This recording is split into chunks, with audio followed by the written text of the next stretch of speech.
Christopher Columbus first delivered tomatoes to Europe from the New World. They were known as pomodoro or golden apple, and the reason was they were a bright gold colour. Today you can get tomatoes in purple, orange, red, yellow and all sorts of shades, but of course the most popular is still this brilliant red.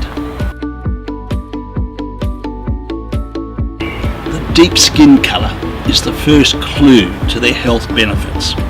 The new adage is a tomato a day keeps the doctor away, because tomatoes are rich in antioxidants. They help prevent osteoporosis, they protect your sight, and they can also be protection for skin and prostate cancer. The exciting thing for me is that the best quality tomatoes could be coming from your own back garden. Now we're here today at the West Leederville Community Garden, and look at all this produce. It's just pumping. The tomatoes come from South America and they love the heat, so summer is their perfect season, but right now is the ideal time to get planting. Choose a location that's sunny and open, just like this one here, and then it comes to choosing your varieties, and boy, the choice is incredible. This is the one that I started out growing many years ago, Grossless. It's a ripper, a lovely big table tomato. But have a look down here at some of the other types.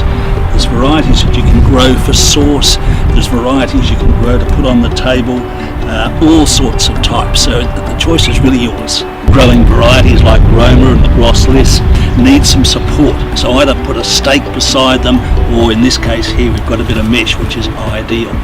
If you're planting into pots, then you need a premium potting mix.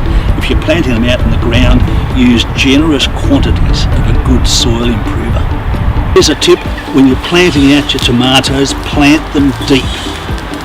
So you can see I've dug quite a hole there. And this is the one we're going to plant out. I'm going to take off all the leaves down the bottom end. So we've got a bare stem.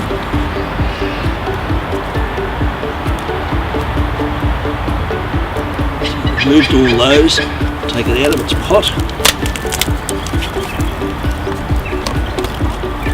And we're going to bury it right up to there. And what will happen is all these sections along here will produce roots, and that'll help your plant get off to a much faster start. And it doesn't even hurt if you hill it up a bit to get that effect. Tomatoes are a high demand crop, so they need to be regularly fed, and that's one of the secrets of success. I like to use this energy. Just a dusting over the surface like that is all that's needed, and you can do that every 3 weeks. And of course, water it in straight away to get that action happening.